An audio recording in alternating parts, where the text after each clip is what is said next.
Hello and welcome live from New Delhi. You're watching DD India NewsHour. I'm Gautam Roy, and coming up over the next hour, India's Prime Minister Narendra Modi lays the foundation stone of India's first green hydrogen hub in the southern state of Andhra Pradesh. The nation aims to produce 5 million metric tons of green hydrogen by 2030. India's External Affairs Minister calls upon Diaspora worldwide to actively take up quest of developed India on day one of the Pravasi Bharatiya Divas convention in Bhubaneswar. Donald Trump's remarks about taking over Canada, Greenland, Panama Canal and renaming the Gulf of Mexico draw sharp reactions, asserting sovereignty from neighbors and allies in Europe. And in the US, thousands evacuated as fast-growing wildfires devastate Southern California, with forecasters warning the worst is yet to come.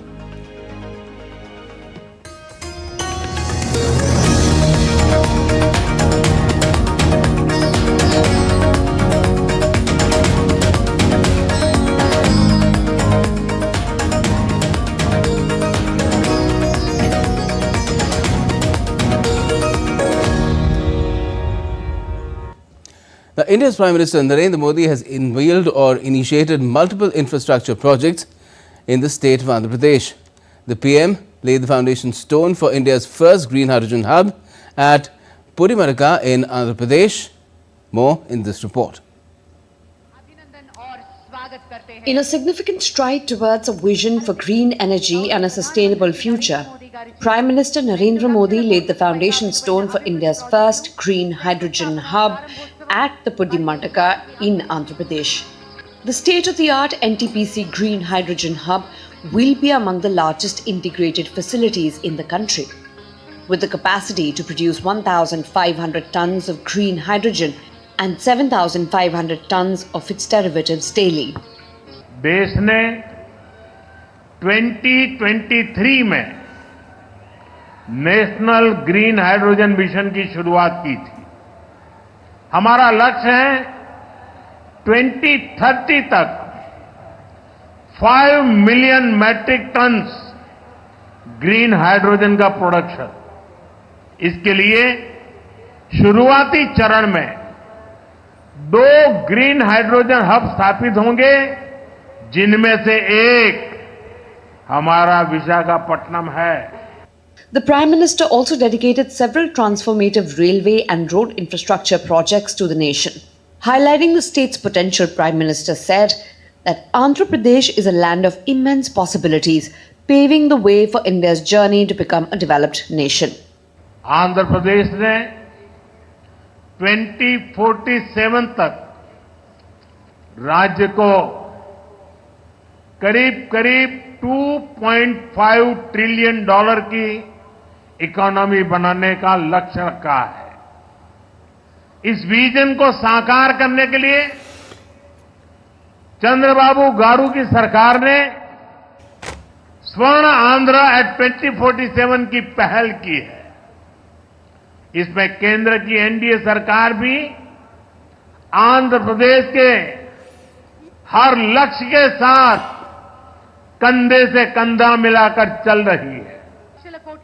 In addition, the Prime Minister laid the foundation for key healthcare and industrial projects. The bulk drug park and the Krishnapattanam industrial area are poised to create thousands of jobs while driving rapid economic growth, leveraging their strategic locations to strengthen India's industrial footprint. हमारा प्रयास है कि Andhra Pradesh industrial और manufacturing के क्षेत्र में देश के टॉप स्टेट्स में शामिल हो। मैन्युफैक्चरिंग को बढ़ावा देने के लिए हमारी सरकार पीएलआई जैसी स्कीम्स चला रही है। इसका परिणाम ये है कि आज कई प्रोडक्ट्स की मैन्युफैक्चरिंग में भारत की गिनती दुनिया के टॉप कंट्रीज में होने लगी है। Earlier in a vibrant roadshow, Prime Minister was greeted by an outpouring of love as thousands lined the streets to welcome him. The event underscored the strong bond between the Prime Minister and the people of Andhra Pradesh, a relationship that is built on trust and shared aspirations. Bureau Report, DD India. Now, as key players in the Indian Ocean region, India and the Maldives have reaffirmed their mutual cooperation. Defence ministers of both the nations held a bilateral meeting in New Delhi on Wednesday. DD India's Vishal Baristo reports. During his three-day visit to India, the Defence Minister of Maldives, Mohammed Ghassan Maoom, paid floral tributes at the War Memorial in Delhi on Wednesday. Following this, he was honoured with a Guard of Honour at the Manekshaw Centre. The defence ministers of the two countries held a bilateral meeting on Wednesday. They comprehensively reviewed various aspects of bilateral defence and security cooperation. Top military officials from both sides were also in attendance. Rajnath Singh reaffirmed India's readiness to support the Maldives in capability enhancement and defence preparedness, including provisioning of defence platforms and assets to augment its capacities as per its national priorities in line with New Delhi's Neighbourhood First policy and the vision of Sagar, or security and growth for all in the region. India has been offering avenues of capacity building to Maldives in all the fields of defence cooperation, including training, regular exercises, workshops and seminars to enhance capability of the Maldives National Defence Forces, as well as supply of the defence equipment and stores. It would be important to ensure that we continue the same momentum. India will continue to support Maldives and the Maldives National Defence Force in their capacity building efforts through projects, equipment and training. As a trusted partner and a close friend, I assure you that India will continue to support Maldives on its development needs and the welfare of its people. Mamoon appreciated India's historical role as the first responder for the Maldives and thanked Male for augmenting the modern infrastructural capacities and training of defence and security personnel. On the government of Maldives' request, India handed over defence equipment and stores to the Maldives. He specifically mentioned India's prompt response during the 1988 coup and the recent support during the pandemic. I take this opportunity to express our profound gratitude to the Indian government for its invaluable contributions to the Maldives National Defence Force. Following the tragic events of November 3, 1988, India's swift and decisive support helped us preserve our nation's sovereignty during a time of crisis. Moreover, India's significant role transforming the MNDF from a ceremonial force into a fully fledged military force is a testament to the strength of our partnership. India has been assisting the Maldives Defence Forces through collaborative training and technical support. Mohammed Ghassan Mamoon is on his first official visit to India. The visit is part of continued high-level engagements between the two sides. It has provided an opportunity to further deepen the bilateral defence and security ties for the mutual benefit of the two countries and the Indian Ocean region. Vishal Baristo's report for DD India. Now, the 18th Pravasi Bharatiya Divas convention kicked off in Odisha's Bhubaneswar on Wednesday.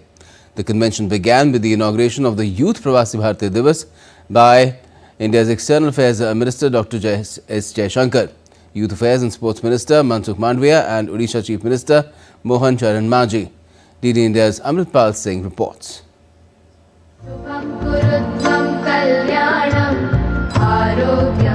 As the 18th Pravasi Bharatiya Divas got off to a mega start in Odisha's capital Bhubaneswar, External Affairs Minister Dr. S. Jaishankar called upon the overseas Indians to actively participate in the quest for a Viksit Bharat. At a time when so many key developments in the world are being shaped by this younger generation, whether we talk of AI or EV, innovation or startups, space or drones, sports, chess, cricket, there is all the more reason to do so. We have just started our journey towards Viksit Bharat in the Amrit Kal. This is an endeavor that is very much about the future generation. Dr. Jaishankar said it's critical to invest in the youth in order to achieve their full potential, as he highlighted various campaigns and programs to develop India undertaken by the Modi government. Addressing a meeting of the Diaspora business leaders, he highlighted how the overseas Indians can tap the immense opportunities that India has to offer. India will be unique in terms of a major power rising, which has actually is using and will continue to use its diaspora as a very important pathway for its globalization and for its rise in the international order. Our Prime Minister often talks of 3 T's when it comes to evaluating foreign policy. The 3 T's are trade, technology, and tourism. Trade with and from Odisha, technology and tourism. These are really very important dimensions of what this state has to offer. Youth Affairs and Sports Minister Mansukh Mandavia also emphasized the importance of youth leadership. He urged the diaspora to contribute to India's progress and bring the country into global spotlight, aligning with the vision of Viksit Bharat or Developed India.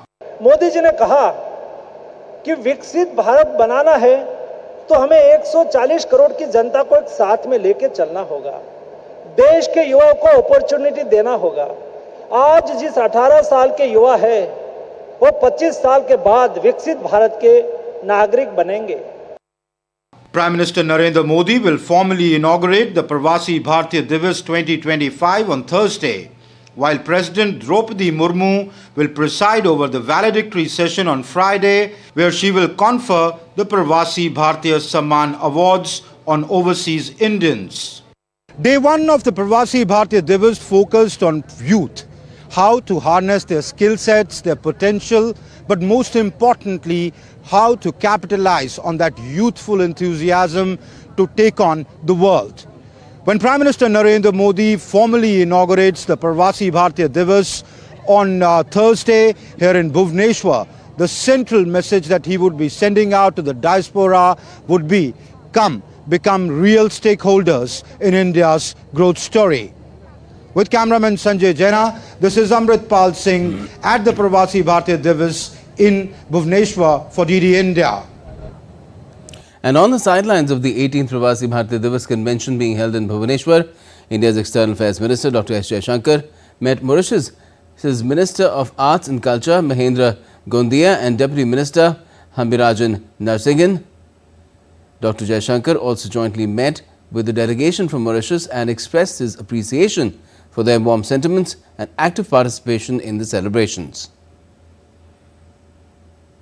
And the minister also met Malaysia's Minister for Digital Affairs Gobind Singh Deo on the sidelines of the Pravasi Bharatiya Divas convention and discussed the growing digital cooperation between the two countries.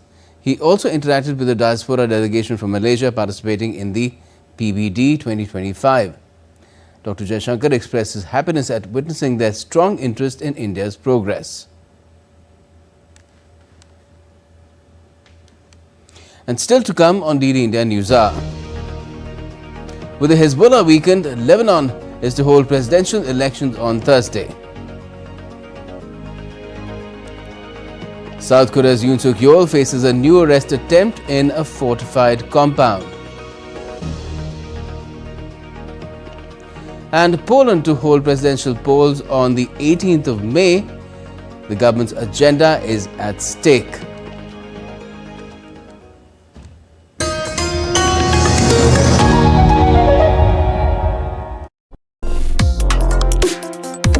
Complex issues, hidden agendas, twists and turns, strategic games. We think all dots are linked. We just need to connect them. Join me every week as I connect the dots to unravel hidden designs in statecraft, mysteries, and decode issues that matter to you. Watch Connecting the Dots with me at these times on DD India.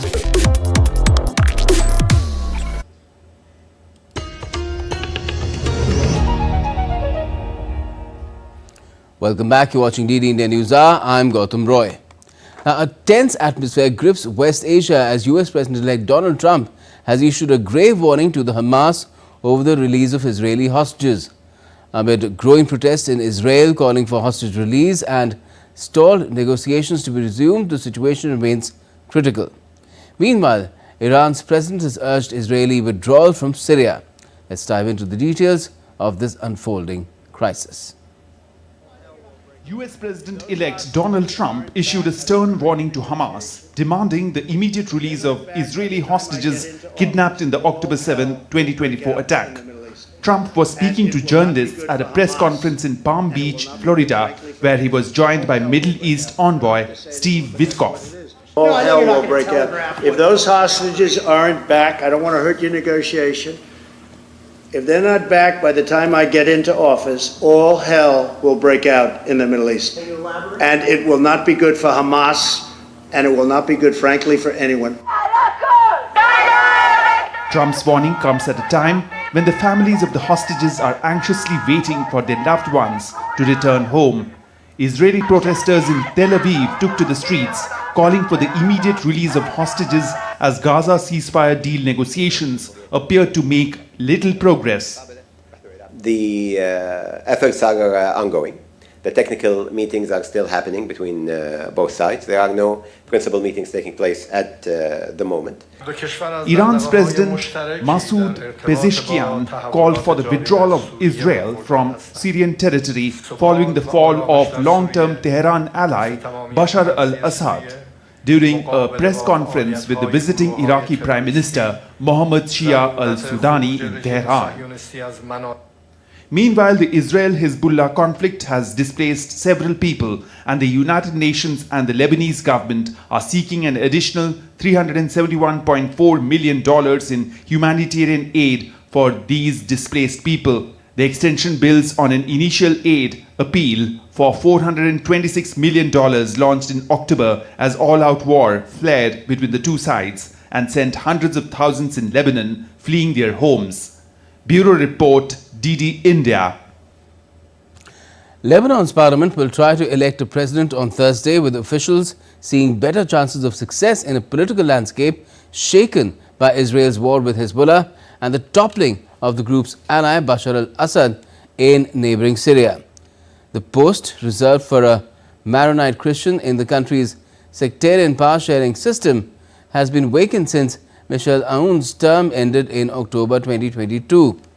None of the political groups in the 128-seat parliament have enough seats to impose their choice, and they have so far been unable to agree on a consensus candidate. Meanwhile, the French President, Emmanuel Macron's special envoy to Lebanon, Jean-Yves Le Drian, met on Wednesday with Lebanese officials in Beirut ahead of a parliamentary presidential vote.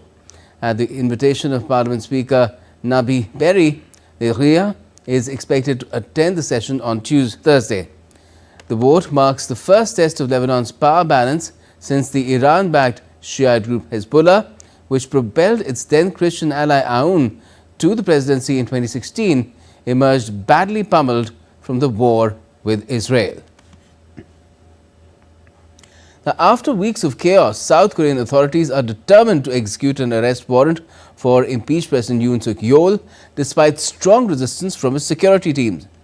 Protesters continued to rally around his residence as well, braving freezing temperatures. As Yoon faces an impeachment trial starting the 14th of January, the question remains, will the arrest happen anytime soon? More in this report. After weeks of chaos, the investigating officers in South Korea vowed to bypass a security blockade with a new court-issued arrest warrant, facing a wall of protesters stationed day and night outside impeached President Yoon Suk-yeol's residence to prevent his arrest. Protesters, both supporting and opposing the embattled Yoon, continued to battle freezing temperatures to stage rallies around the presidential compound on Wednesday. Although South Korea is clearly a country governed by the rule of law, I believe the rule of law has collapsed. I feel that there is another, stronger power above the law. If this continues, I fear that we might not live in a free democracy but in a lawless state, which is why I decided to take action. I firmly believe that it is a clear violation of the law and inherently invalid for the Corruption Investigation Office to request a warrant, as it does not have the authority to investigate national security crimes. The execution of the arrest warrant for Yoon Suk Yeol is complicated by the National Office of Investigation of the Korean National Police Agency, which earlier claimed the document from the anti-corruption agency has legal flaws. Opponents and experts argue that massive security is needed to arrest Yoon.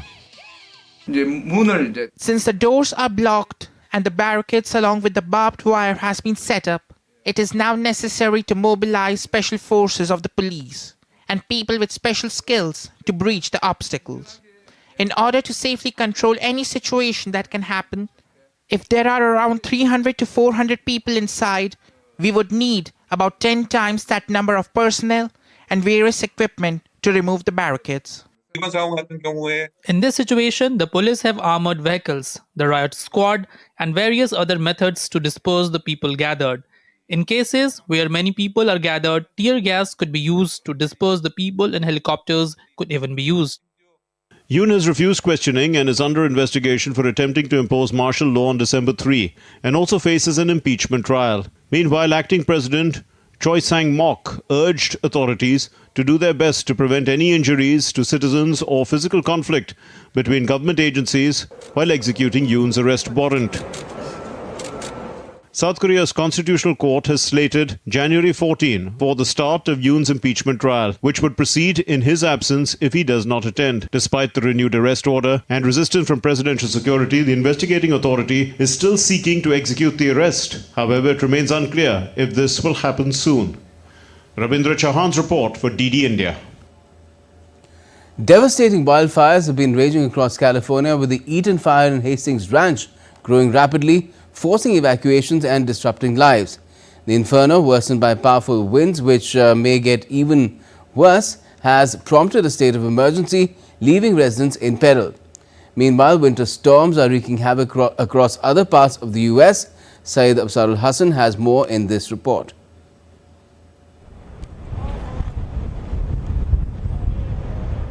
These are heartbreaking visuals of the raging fire in the United States. Fire engulfed a house in Hastings Ranch in California on Wednesday. The blaze, dubbed as Eaton Fire, broke out some 30 miles inland near Pasadena and doubled in size to 400 acres in a few hours, according to CAL FIRE.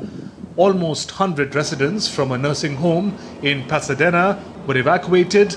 Highways were jammed with people fleeing the inferno as plumes of smoke and flames rose in the sky over Los Angeles on Tuesday night. Yeah, I snuck here. You know, there's a will, there's a way. Probably shouldn't do it, but you know what? Under the circumstances, send me to jail. That's fine. There's no words to even describe how heartbreaking. How heartbreaking. That's a life. That's your entire life. You don't get that back. The memories are gone. I hope they're alive. The fire intensified, doubling in size within 24 hours, aided by high winds that weather officials have called life-threatening and destructive, with isolated winds gusts potentially reaching up to 100 miles per hour in some areas.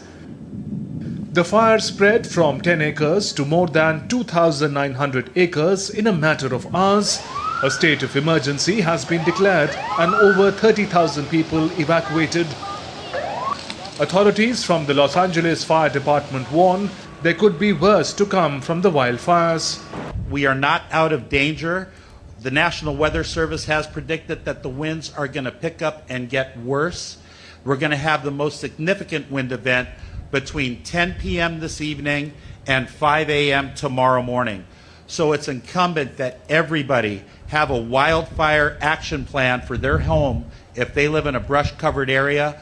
Please visit the LA County Fire Department website for ready, set, go information. While Los Angeles City of California battles wildfires, The central and eastern parts of the country are witnessing a major winter storm. A significant storm system has blanketed a large swath of mid-Atlantic states in snow and ice, disrupting travel and closing down federal offices and public schools in Washington, D.C. Syed Absarul Hassan for DD India. And now let's get you a look at some other stories making news around the world as well. Poland will hold the first round of presidential elections on the 18th of May this year. Parliament Speaker said on Wednesday, setting the stage for a vote that will be crucial for the pro-European government's hopes.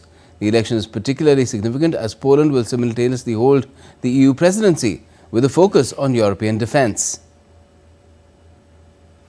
Italian reporter Cecilia Sala has been freed after 3 weeks in an Iranian prison. Cecilia, a 29-year-old reporter, was detained in Tehran on the 19th of December, 3 days after she arrived on a journalist visa. She was accused of violating the laws of the country. Egypt unveiled several new discoveries near the city of Luxor on Wednesday, including ancient rock-cut tombs and burial shafts dating back 3,600 years. Artifacts found at the tombs included bronze coins with the image of Alexander the Great dating to the time of Ptolemy I, in fact.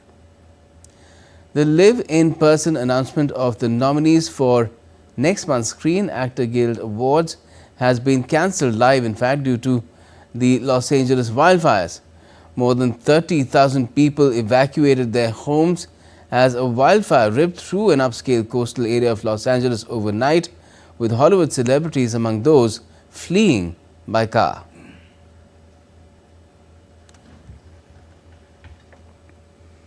And still to come on DD India NewsHour. We'll be speaking with our expert guest on how Donald Trump has raised the hackles of neighbors and European allies with his latest America First zingers. In a first high-level engagement with the Taliban, India's Foreign Secretary meets Acting Foreign Minister of Afghanistan. And Indian Navy's team conducts emergency rescue operations in Assam.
Welcome back. You're watching DD India NewsHour. I am Gautam Roy.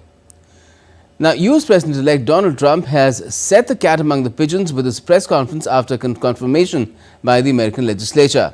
Almost in the same breath, he spoke about merging Canada into the US, acquiring Greenland, reacquiring the Panama Canal, and renaming the Gulf of Mexico to the Gulf of America, without ruling out the use of military force.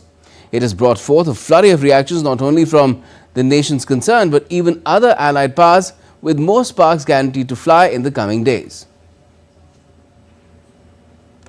Donald Trump set the tone for his press conference after being confirmed by the US Congress as the 47th President of the United States by posting redrawn maps of the American continent showing Canada as the nation's 51st state. Taking the refrain forward, he refused to rule out military or economic action to have the US take back control of the Panama Canal and acquire the Danish territory of Greenland. Talking about Panama and Greenland, no, I can't assure you on either of those two. But I can say this, we need them for economic security. The Panama Canal was built for our military. Coincidentally, in a phone call released on Tuesday, the US President told his son, Donald Trump Jr., during his Greenland visit, that Denmark's autonomous territory needs security for itself, but it also needs security very much for the world. Why does Donald Trump want Greenland? Trump's interest in Greenland stems from its geopolitically strategic location. It's the world's largest island and sits between America and Europe. It's an autonomous Dutch territory, but its capital, Nuuk, is closer to New York than Copenhagen. It's long been seen as key for US security, especially to repel a potential attack from Russia. The US has an airbase in northwest Greenland under a 1951 defense treaty. Pituffik Space Base is the US Armed Forces' northernmost outpost. Greenland is also rich not only in oil and gas but also rare earth minerals. Climate change places Greenland in a unique position. Loss of ice opens up shipping routes with more time for navigation during the summer. Arctic shipping rose 37% over the decade to 2024.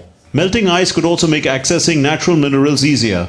Trump is not the first US president to think of buying Greenland. Greenland has aspired to get an independent status for long, but there's no indication so far that it would like to become a part of the United States. Trump suggested he would impose tariffs on Denmark if it resists his offer to purchase Greenland.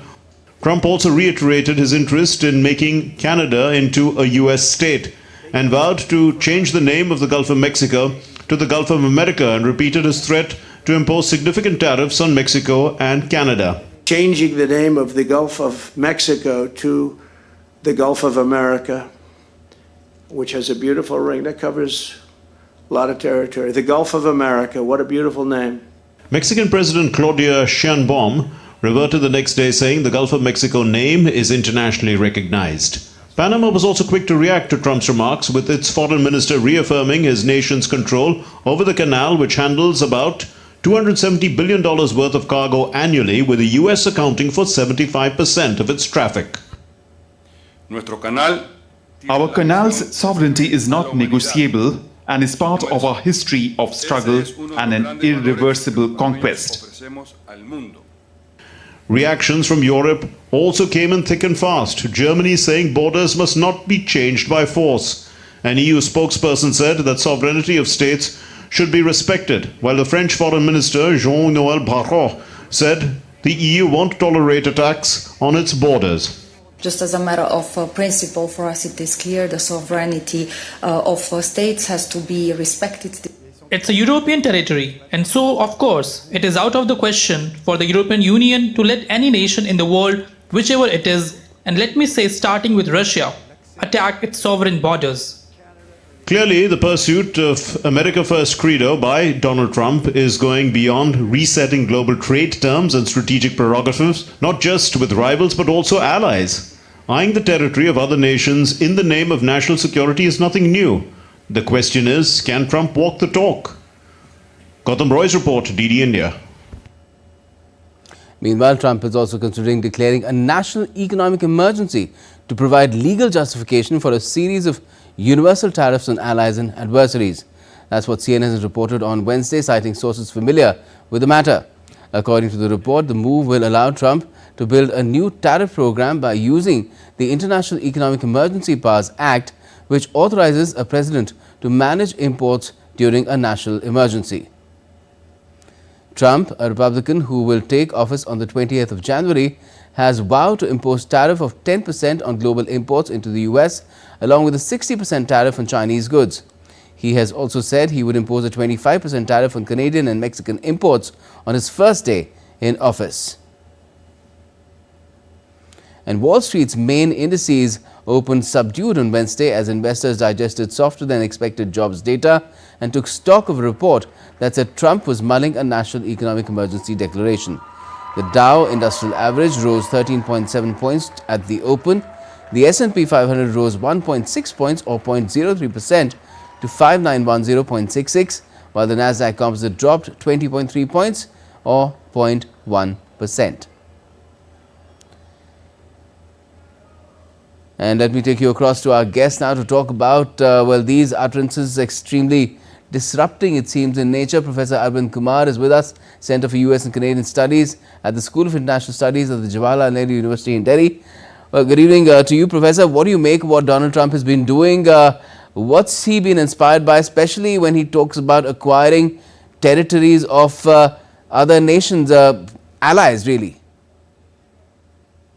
I think this is something very different, the way things would have been coming from President-elect Trump, because it was not expected from him to really be talking about annexation of Canada or also taking away Panama or Greenland. I think these are something which were unwarranted in the current context. But I think that the way he has been talking about is mainly to signal the growing influence of China in Panama, because that is something which is hurting the U.S. interest. Because as he said, that Panama Canal was given to Panama and Russia in the Arctic. I'm talking about the Panama Canal. That the way he spoke, that look, Panama Canal has been given to Panama, not to China, because he basically sees China as a big threat in Panama.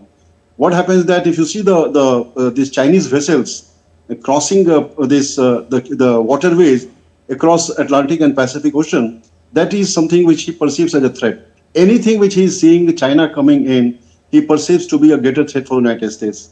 And as you know, the new global order obviously is going to be different.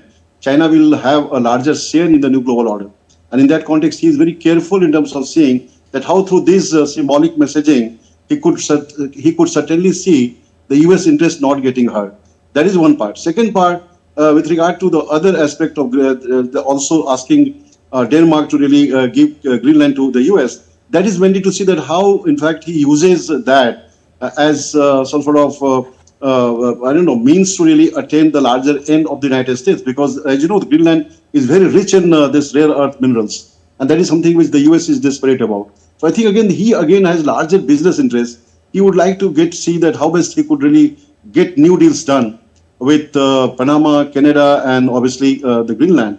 And a lot of these things, again, he will take his own course and own time. But what I see is geopolitically, these are some of these messaging which he has been doing diplomatically and wants to really see that what exactly is going to happen in the foreseeable future. And do you see that also in some way connected to the signaling that is emerging on invoking national economic emergency powers, although the US economy has been doing well, better than expected for quite some time now? Right. I think that is there. But question is that if you see the global economy, last, I think, a month and a half, I think it obviously is not showing a good sign of positive development. And that is something is worrying President-elect Trump, because that is something which, again, is going to be detrimental for the US economy. US economy in the last month and a half also has not been showing a very, the growth basically is not that even. And that, again, is the source of worry. So this national economic emergency, the way he basically has come up with, is some sort of, again, a signaling to see that how he basically is able to address to many of the challenges emanating from this global economic crisis. Mm-hmm. And Canada is caught in a bit of a political turmoil. When Donald Trump is inaugurated, there will be still Justin Trudeau there to deal with him, although he would be in a lame duck sort of position. But what about European allies? They seem to be putting their point across in a very forthright manner, their sovereignty across in a very forthright manner, be it Denmark. We've heard remarks from France, from Germany as well, and of course the European Commission. This is a time for the US allies to really get united, and this is something which they have been showing concerns about, because President Trump in the first term itself, he was basically disowning the US allies, and he basically was questioning about why the US should really keep protecting them and their interest. That is one of these important things which in fact has come up, that how the US allies really are getting united, and that perhaps would really signal the US that how they could really be more cautious in terms of addressing to these many emerging challenges. Obviously, the US allies have a deeper concern this time because of the fact that they really were not treated well during President Trump's first term. And this time again, the way the things are unfolding, I think they are showing the concerns that how the things could really be addressed. And it's almost as if it's a tag team, it's a wrestling term of Donald Trump and Elon Musk, who's making a lot of disruptive remarks about political situations in several European countries apart from the United Kingdom. Yes, I think that is very true. I think this is going to be a very hard time for the US allies. There is no denying the fact. But at the same time, with regard to Canada in particular, I think the President Trump has shown interest in coming up with a new deal with Canada, and that could really support the US manufacturer. That is something which is going to happen. President Trump is going to use tariff as one of these important tools to promote the US interest. And the way, in fact, he is using tariff as a means to really promote the US end, perhaps is going to be this time proving highly detrimental because of the fact that it could also hurt the US economy. And that is something which is, I think, he has to consider. To what extent do other countries like India and other emerging economies and the rest of the world, people in Africa, to what extent do they need to be wary about these developments if Trump goes ahead with his threats? I think India is not going to be treated the way he will be treating their own allies. I think India has now reached to a level where it is negotiating with the United States from a position of a strength. And that is something which is reflected in the Indian diplomacy, and that is something which they understand it very well. Even during the first term, he basically saw a continuity in the US foreign policy towards India. So India is not concerned about these many challenges because India is in a different league altogether when the US really perceives or evolves its worldview. With regard to the other countries, obviously they have their concern because they see that the way the statements are being made by the president-elect. I think that is something with regard to tariff in particular, that is again a part of the challenge. And now the world basically has to find solution to many of these emerging issues coming in president's term time. Right. What do you make of this thing that Donald Trump did? He responded to a reporter's question saying that he does not rule it out, or he's not saying that at the moment that force will not be used. I think this was in the context of the Panama Canal, but one can perhaps even extend it to a territory like Greenland. I'm not sure if Trump can actually use force to make Canada the 51st state of the United States. The US will never commit such mistake because the US knows its limitation. In fact, so far, if you see the last 75 years of history, since the end of the Second World War, I don't think the US basically was able to achieve any of its objectives when it had used the force. So force is ruled out. I think what he might do is he will use the economic instrument, and that is what he has been talking about, tariff. And that is something which is going to be, again, creating some sort of a challenge for the rest of the world. That is one weapon which he's going to use, and that is what he wants to see, that that is going to be a very potent force for their economic diplomacy. The second thing, the US also understands very well that the other thing which they kept doing, that was called sanctions regime. Sanctions basically always produce counterproductive result. And in that context, they now have understood that sanctions are no more going to bring any dividends to the US interest. So now they are banking on tariff, and that also they will understand that how it is going to be tougher for the US economy in due course of time. Because in the first term, when they really had enhanced tariff against China, that again was detrimental to the US economy. It was not supporting, because they have to create some sort of a situation by which they would really get benefited from such instrument to be used against any nation. So I think a lot of these assessments which they have done, I think they have to reboot their policy in the larger interest of the US economy. Well, we'll have to wait and see what happens, because it will, of course, be disruptive not just for the world but for the US itself, because US is a hugely import-dependent nation as well. It does export a lot, but at the same time, as Donald Trump is trying to say, it doesn't really need things from Canada. We will find out in due course whether it actually does or not. Thank you for joining us, Professor, to talk about it. Well, a New York appellate court has denied President-elect Donald Trump's bid to delay sentencing in his criminal case linked to hush money payments to a porn star. Associate Justice Ellen Gesma upheld the trial court's decision to proceed with sentencing on Friday, just 10 days before Donald Trump's inauguration as the President of the US. The ruling follows Justice Juan Merchan's rejection of Trump's request to postpone sentencing while appealing the guilty verdict on 34 felony counts of falsifying business records. The trial judge called Trump's request a repetition of previous arguments that had already been dismissed.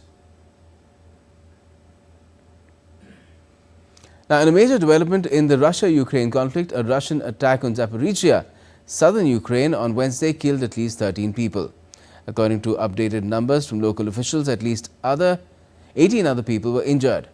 An unidentified industrial facility was struck, prompting police and ambulance services to rush to the site. India's Foreign Secretary Vikram Misri has met Afghanistan's acting Foreign Minister Mavlavi Amir Khan Muttaqi in Dubai to discuss bilateral relations and regional developments. Misri reiterated India's historic ties with Afghanistan and its readiness to support the country's developmental needs. Both sides reviewed ongoing Indian humanitarian assistance, including wheat, medicines and vaccines, with Afghanistan expressing gratitude for continued support. India agreed to provide further assistance, focusing on health and refugee rehabilitation.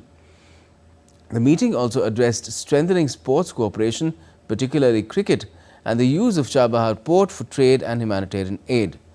Both the countries agreed to maintain regular communication on key issues. The Indian Navy has stepped in to assist with the rescue of miners trapped in the Umrangso area of India's northeastern state of Assam's Dima Hasao district. The team, with the state-of-the-art equipment to aid in the search and rescue efforts, has joined in. Rescue operations have been underway to rescue laborers trapped inside an illegal rat hole coal mine.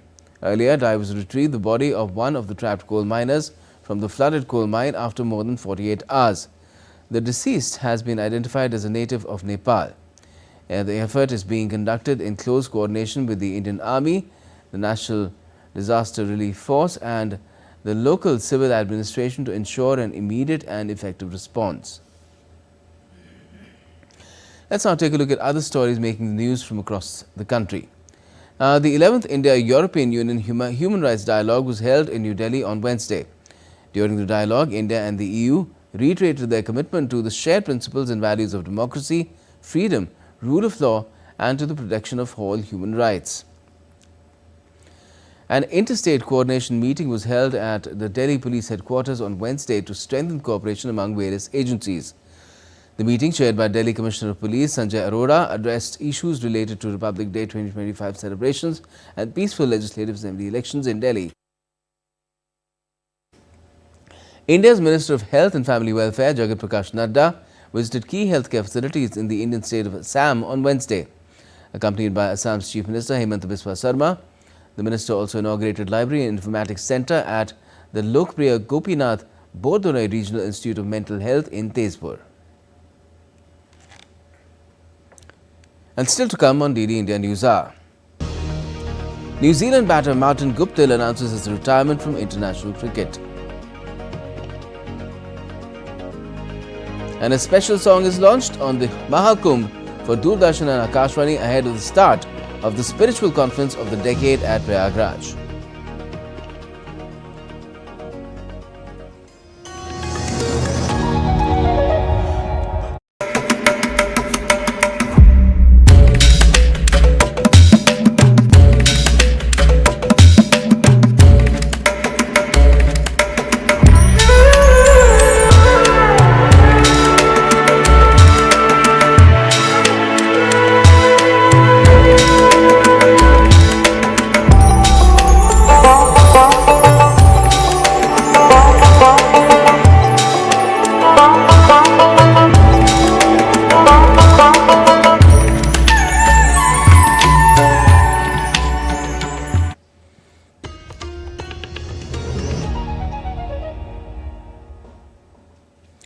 Welcome back. You're watching DD India NewsHour. I'm Gautam Roy.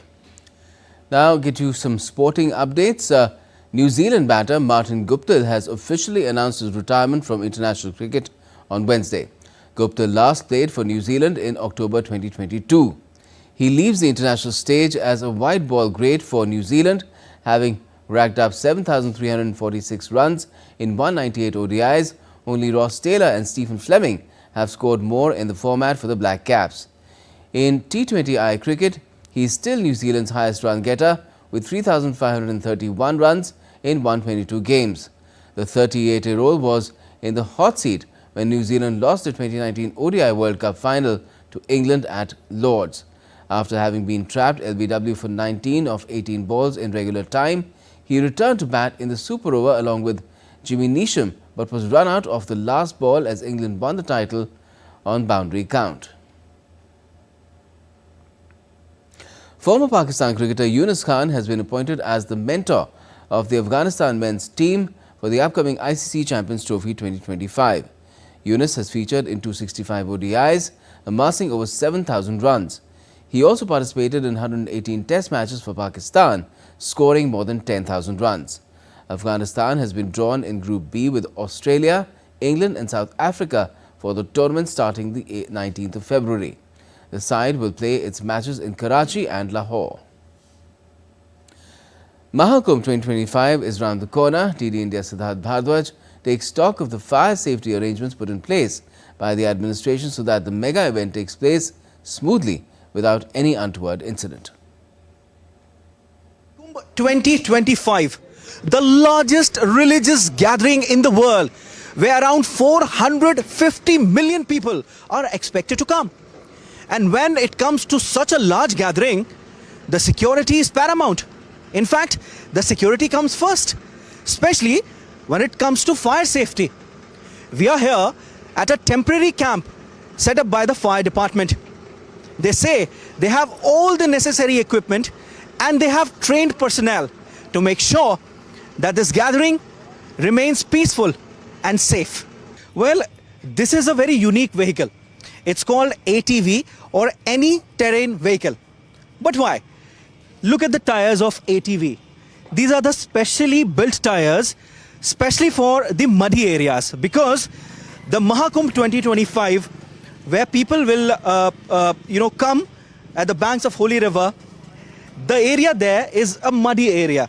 So in case of fire, not every vehicle can go and can respond in that particular situation. So that is why the ATV or any terrain vehicle, it can go into the muddy areas and it can get the quick response in case of any fire situation. We have a total of 50 fire stations and 20 fire posts in Kumbh Mela area for safety purpose.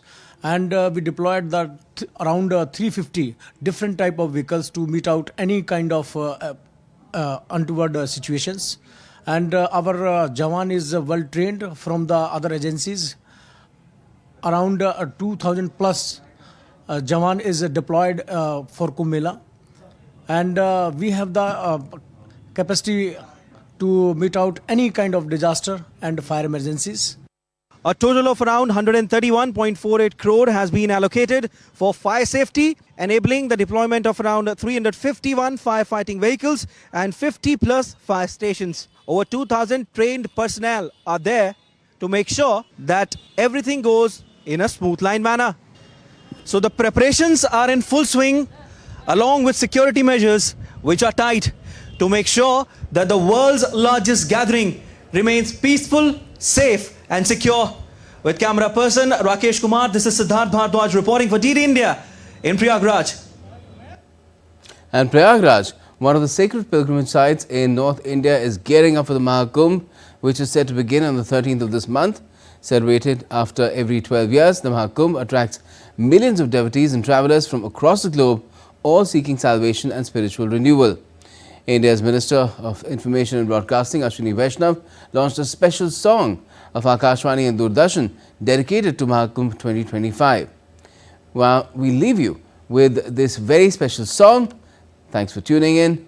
Have a good night.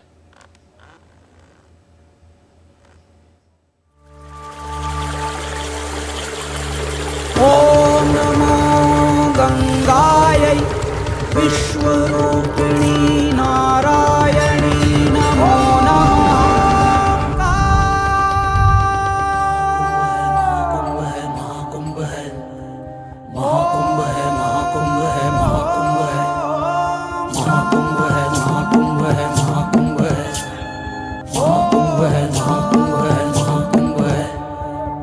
कण शिव शिव शंभु शंभु है महाकुंभ है महाकुंभ है महाकुंभ है महाकुंभ है आम त्रिवेणी शंभु शंभु है महाकुंभ है महाकुंभ है महाकुंभ है महाकुंभ है महाकुंभ है महाकुंभ है महाकुंभ है महाकुंभ है महाकुंभ है महाकुंभ है महाकुंभ है कण कण शिव शिव शंभु शंभु है महाकुंभ है आम त्रिवेणी शंभु शंभु है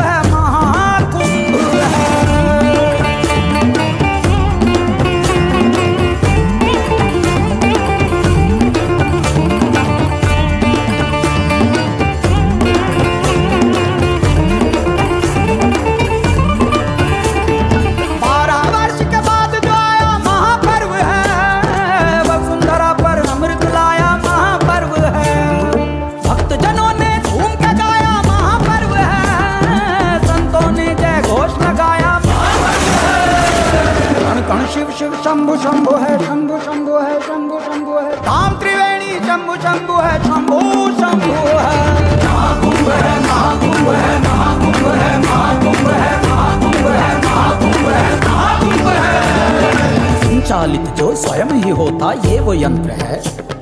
देवगणों का इस धरती को देव मंत्र है। चिट्ठी है ना तार है, मेला ये अपार है, पुण्य का परिणाम है, मोक्ष का ये द्वार।